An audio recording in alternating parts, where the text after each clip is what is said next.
नमस्कार दोस्तों, कल गलती से मैंने बोल दिया था कि वैदिक एज करेंगे, पर आज वैदिक एज से पहले हमारी आती है हड़प्पा सभ्यता, जिसको हम सिंधु घाटी यानी इंडस वैली सिविलाइजेशन के नाम से भी जानते हैं भाई। इसका जो सबसे महत्वपूर्ण टॉपिक सबसे पहले हम करेंगे नगर योजना। नगर योजना क्या भाई?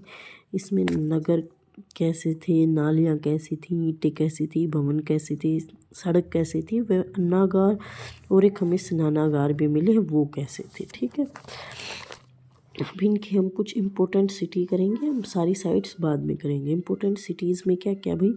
कालीबंगा। कालीबंगा क्या है? जो वहाँ का जो घर थे या जो नगर थे वो दो भागों में विभाजित थे भाई। एक में दुर्ग आता था जो अमीर लोगों का निवास स्थान था, दूसरे में जो निम्न लोग यानी मध्यम एरिया दुर्ग वर्ग के लोग और जो निम्न वर्ग के लोग रहते थे वो निचले हिस्से में रहते थे। तो कालीबंगा के दुर्ग कैसे थे, मतलब नगर व्यवस्था कैसी थी भाई? साउथ मतलब साउथ नहीं, वेस्ट में यानी पश्चिम दिशा में तो उनके दुर्ग होते थे जिनमें अमीर परिवार या राजसी परिवार रहते थे, और ईस्ट साइड में उनके निचले वर्ग यानी मध्यम वर्ग और निचला वर्ग है जो वो रहते थे। ये दोनों एक रक्षा दीवार से घिरे होते थे, यानी एक रक्षा दीवार से, और ये दोनों अलग अलग रक्षा दीवार से घिरे हुए हैं। आप मैंने रेड लाइन्स इसीलिए बनाई कि ये दोनों अलग अलग रक्षा दीवार से घिरे होते थे। कालीबंगा में जो हमें नालियाँ मिली हैं, मुख्यतः सभी जगह नालियाँ पक्की थी, लेकिन जो कालीबंगा से जो हमें नालियाँ मिली हैं वो लकड़ी से निर्मित मिली है और सड़क पक्की ईंटों से मिली। बाकी सब जगह सड़कें कच्ची ईंटों से मिली, लेकिन कालीबंगा की जो सड़कें हैं वो पक्की ईंटों से बनी और जो नालियाँ वो लकड़ी से निर्मित हैं। उसके बाद आता है लोथल और सुरकोटदा।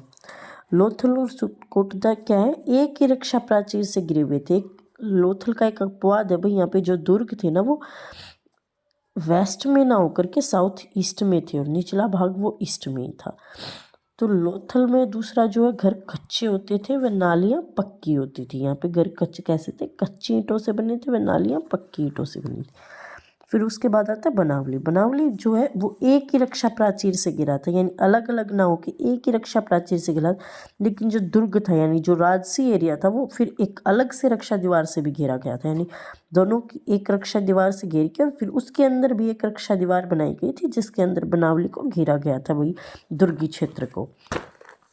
उसके बाद हम पढ़ते हैं धोलावीरा। धोलावीरा वो स्थान है जहाँ अब तक जो था समाज वो दो भागों में विभाजित था, मतलब जो दुर्ग था जिसमें राजसी व्यापारी लोग रहते थे या पुरोहित वर्ग रहता था, और एक था मध्यम वर्गीय और निचले वर्ग के लिए। लेकिन धोलावीरा जो है वो तीन भागों में विभाजित था भाई, और इन तीनों को एक अलग अलग रक्षा दीवार से घिरा गया था। ये देखिए आप, तीनों को अलग अलग रक्षा दीवार से घिरा। जो सिटाडल है, पश्चिमी क्षेत्र जो था यानी जो अमीरों का क्षेत्र था, जो दुर्गी क्षेत्र था उसको सिटाडल बोलते थे। ठीक है, और उसके बाद फिर तीनों को अलग अलग घेर के फिर दोबारा जो संपूर्ण नगर था उसको अलग से घेरा गया था, यानी एक और रक्षा प्राचीर बनाई गई थी। आधुनिक खोज जो अब इस टाइम हुई है उसमें राखी गड्ढी में को भी तीन भागों में विभाजित पाया गया है। ठीक है, उसके बाद हम नालियाँ करेंगे। नालियाँ जो थी मुख्यतः वो पक्की ईंटों से बनी होती थी, उनमें पिट होल होते थे ताकि जो नालियों में से जो कचरा आ जाता है मोटा मोटा वो उस पिट होल में जमा हो जाए और पानी ऊपर से बह जाए।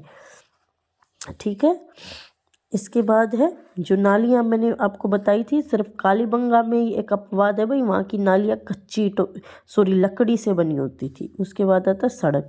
सड़कें एक दूसरे को समकोण पर काटती थी, समकोण को बोलते हैं हम राइट एंगल। मार्शल जो साहब हैं उन्होंने बताया कि ऑक्सफोर्ड की जो सड़कें हैं वो इस टाइम पे ऐसी हैं भाई कि वो अब ऐसी हैं कि ऑक्सफोर्ड की, पूरे लंदन की नहीं सिर्फ ऑक्स की समकोण पर काटती है प्रणाली, यानी ग्रिड प्रणाली से निर्मित सड़कें थी। सड़कें कच्ची ईंटों से निर्मित थी, सिर्फ कालीबंगा की जो सड़कें हैं वो पक्की ईंटों से निर्मित थी। उसके बाद क्या? ईंटें। ईंटें हैं जो वो 4:2:1 में बनाई गई थी, यानी 1 फुट की उनकी हाइट होती थी, 2 फुट की ब्रेड्थ होती थी और 4 फुट की लेंथ होती थी। ये क्या चतुर्भुज आकार की ईंटें होती थी, और जो हमें सबसे बड़ी ईंटें मिली है वो हमें मोहनजोदड़ो से मिली हैं। उसके बाद मकान। मकान कैसे थे? मकानों में रसोई होती थी, आंगन होता था, कुएं होते थे, कमरे होते थे, स्नानागार, अन्नागार आदि।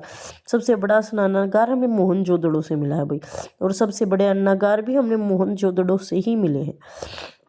तो एक लोथल में अपवाद है कि मुख्य दरवाजा जो मेन सड़क की ओर खुलता था, बाकी सब जगह जो है मुख्य दरवाजा वो गलियों की तरफ खुलता था, मुख्य सड़क की ओर न खुल के। फिर अन्नागार जो है हमें सब जगह ईंटों से मिले बने, लेकिन जो लोथल है वहाँ हमें लकड़ी का अन्नागार मिला है। दूसरा हमें मोहनजोदड़ो हड़प्पा से भी अन्नागार मिले हैं, पर ये जो अन्नागार हैं ये ईंटों से निर्मित है, और लोथल का जो अन्नागार है वो लकड़ी से निर्मित है। आज के लिए भैया हम इतना ही पढ़ेंगे। धन्यवाद।